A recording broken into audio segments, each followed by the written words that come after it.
kids, I'm Hilah and welcome to Hilah Cooking. Today I'm going to show you how to make fried catfish with a cornmeal crust. That is the way my friend Shannon's dad used to do it whenever he would go fishing and catch catfish out of the Lake Travis, and then they'd have fish fries. And well, I don't know if it's exactly how he used to do it, but this is my take on it. But that's the first time I learned how to love fried catfish. So thanks, Shannon and Robin, and here we go. Alright, so I got some catfish fillets here, and I've cut them up into smaller pieces. You want them all to be like maybe an inch wide and however long. So this fatty dude, I'm going to go ahead and cut him again. Cut that little fat dude. Okay, and then I'm going to marinate him for a little while. And in here I've got just some milk with lemon juice and some fresh parsley chopped up, and I'm going to add a little Tabasco. And you could also use buttermilk if you didn't want to use the milk and lemon juice. And just give that a little stir. And then just going to kind of let these soak in here. Catfish can taste kind of muddy because it's a bottom feeding fish, so this little soak with a little bit of acid in there, like lemon juice or something, kind of draws some of that out, and also adds a nice little flavor under the breading. And I'm just gonna let these sit at room temperature for maybe like 20 minutes while I get the oil heated up and stuff, get everything else ready. So you want to make sure that they're not like cold when you put them in the fryer. Okay, cool. So everything's covered, and we'll just set this aside for a little while. All right, I've got my oil starting to heat up here, and this is my breading mixture. It's just cornmeal, cayenne pepper, salt, and black pepper. If you wanted to add other spices to it, you can, but I don't know, I just like it pretty basic, but a little bit spicy.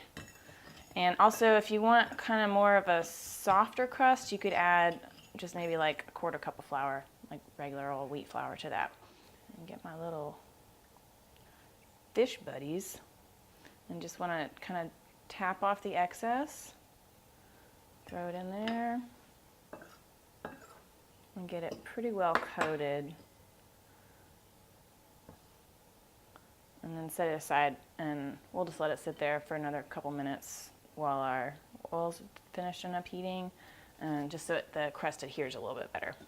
All right, so my oil's heated up. For fish pieces this size, I've got it to about 365, and I'm just gonna lay it in away from me so I don't accidentally splash 365-degree oil all over myself.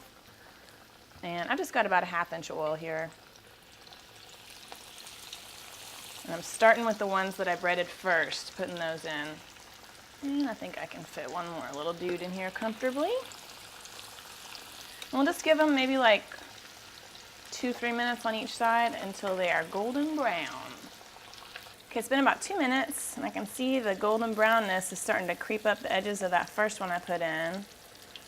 So just very delicately flip them over. And if you need to turn up the heat on your stove to keep the temperature hot, then do that. Just kind of keep a thermometer nearby and check it. Oh man, these are gonna be good. All right, couple more minutes. All right, couple minutes later, and you'll know they're done because they start to kind of float freely off the bottom. Don't try to like force them up if they're sticking a little bit, because that means that they're probably not done and you're just gonna end up pulling all the breading off.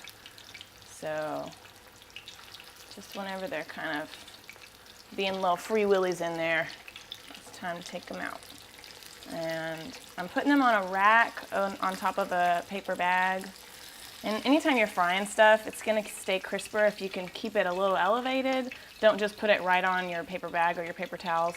It'll stay crisper longer for something like this where you're going to have to end up cooking in batches. It's a good idea. All right, let these cool a couple minutes because they're boiling hot, and then I'm going to taste test. Well, hello, Mr. Catfish. All right, this has been cooling for a few minutes. It's still like hot to the bone, but I'm gonna cut it open and see what the inside looks like. Oh man. Oh, look at that. Beautiful, tender catfish.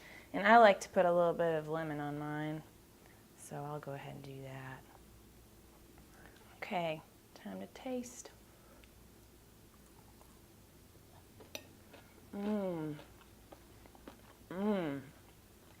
Good catfish. That's yummy. Wow. Okay. Wow, I hope you guys try this. This is delicious. Okay, so if you want tartar sauce with it, which is what we would always have when Robin would cook, I have a good recipe for that on the website if you can check that out. And man, yeah, just serve this with some coleslaw and you got a meal made in the shade or by the lake. Thanks for watching, and I will see you guys later. If you have any questions, leave them in the comments and I will get to them ASAP.